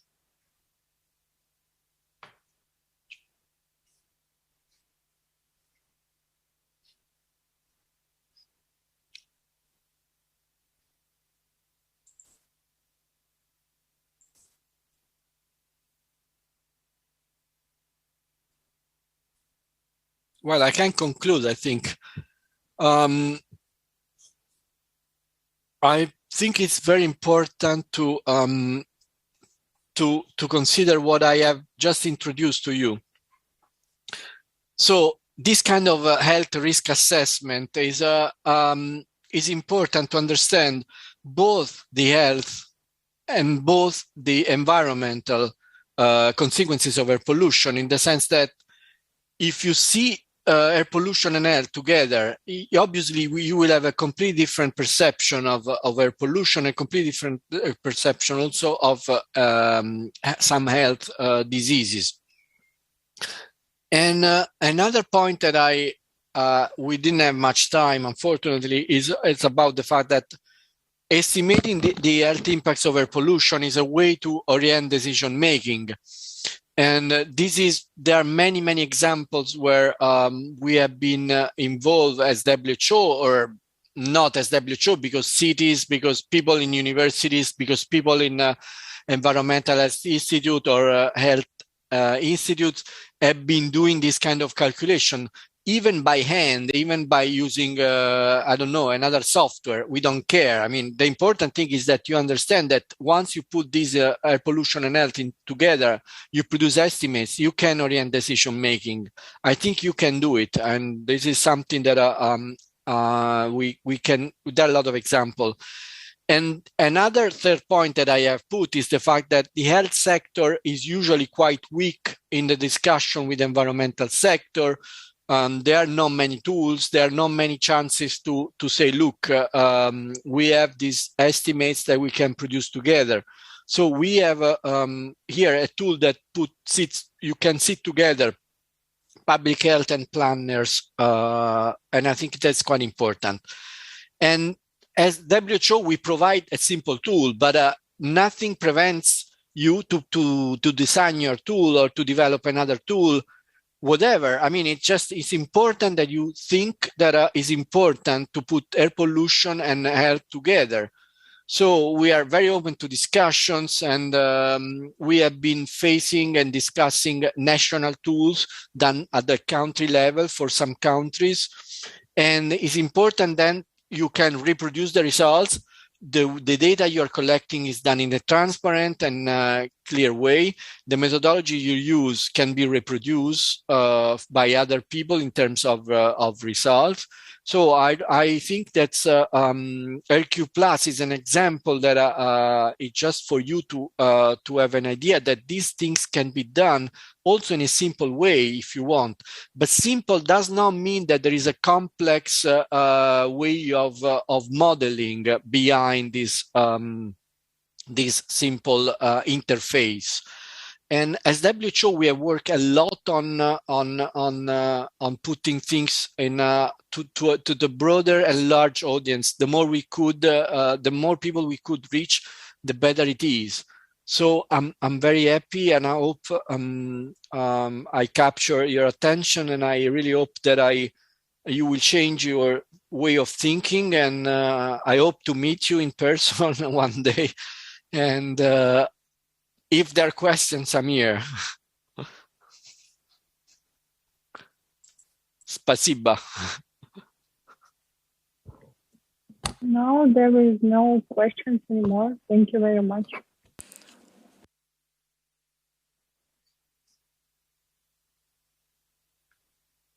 Thank you. And I think we will meet next week. I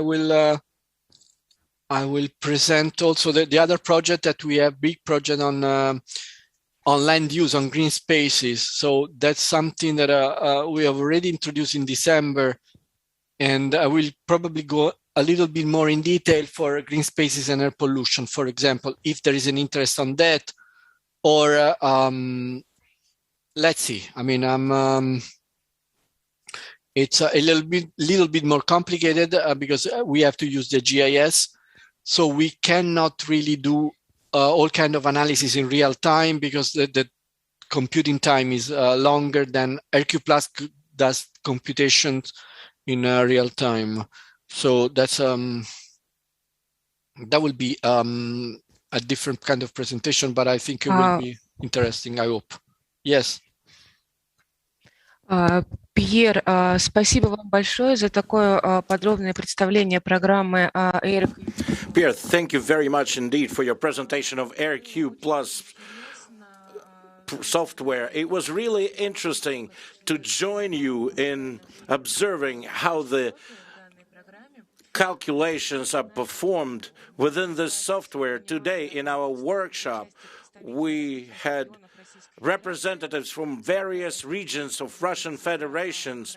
Those are specialists in health services and environmental services, and I do hope that this particular workshop and the information that you shared with us would be useful to those experts from our regions of our country, and those experts would be able to do the calculations on their own with respect to their own cities and areas and regions to see what results they will get on the outcome. That will be really interesting to familiarize themselves with that outcome and basing these specific outcome to plan, to use it for city planning and similar planning for on the regional level. We do hope that our colleagues that work with that software, if those colleagues from our remote regions, if they will generate any additional questions, may we ask you directly outside of that workshop that we're running by way of email, or if you would allow us to share your contacts with our colleagues in the regions. Thank you very much. Again, I'm happy to know that there are people from different places and regions. I think Russia is a very, very important country. I mean, not by chance we have developed the software in Russian. It was the first language we did the translation after English. And we are open to collaboration because we know that the quality of work that is done is quite high. And I was mentioning before, I mean, I know in planning, there's a lot of tradition in Russia. And what I suggest is probably we can organize another meeting where we have interaction, question and answers without me introducing again the software. Or I think it will be important if people start working, they put a list of things and questions that they have. Unfortunately, as we are not working in person, as we cannot meet in person, my experience is that in any case, there is the need of interaction. So the questions raised by people that are in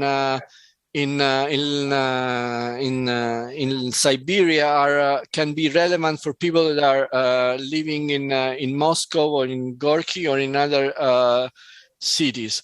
So I think interaction is important, and not tomorrow, but I think it would be good if people start working with RQ+, if they decide to work with RQ+.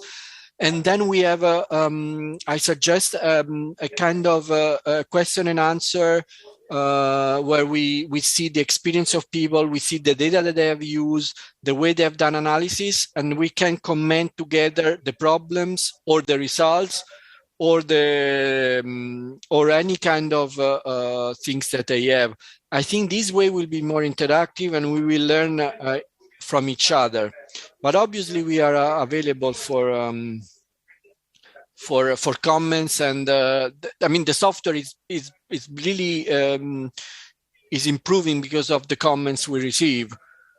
Thank you very much. Really, thank you. I'm quite happy that yeah. If the work on air pollution health goes on, I'm very happy.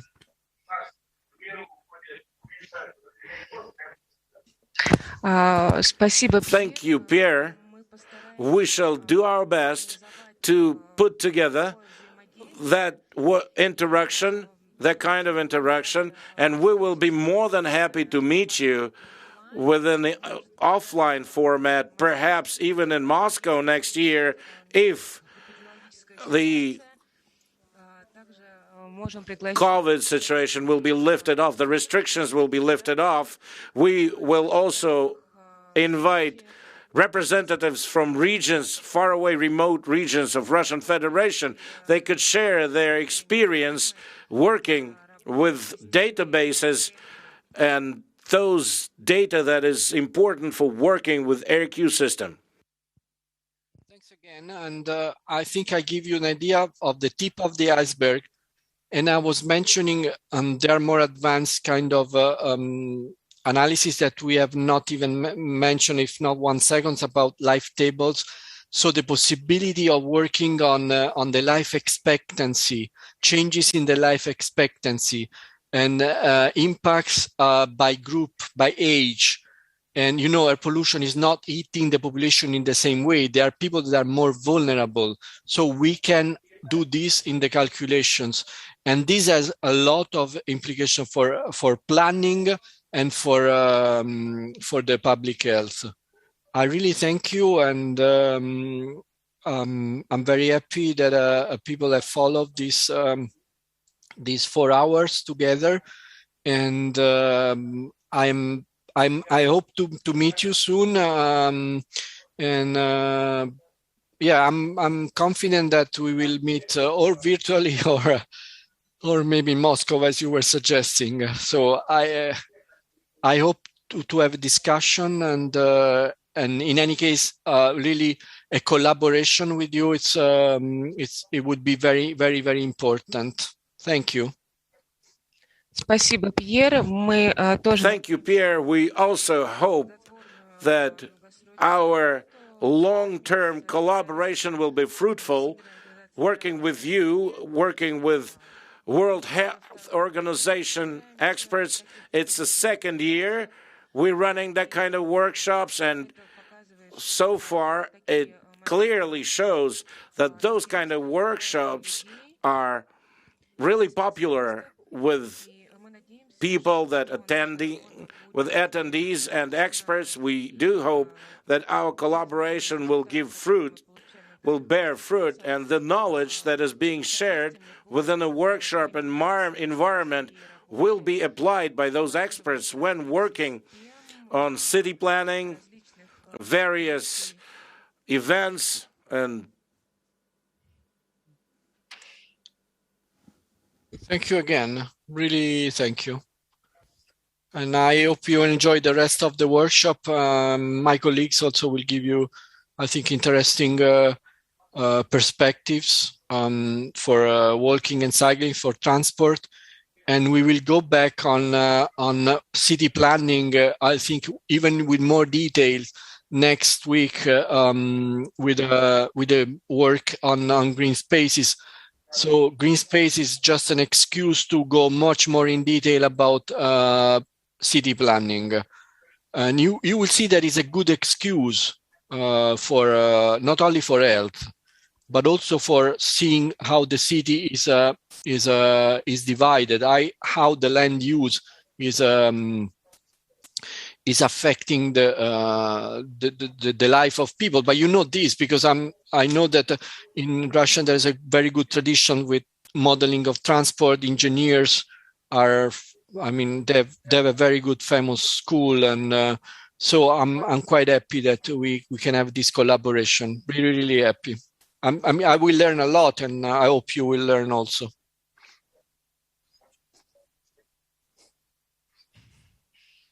Yes, Pierre. We also are ready to share our knowledge and our experience. Moscow is always open for interaction.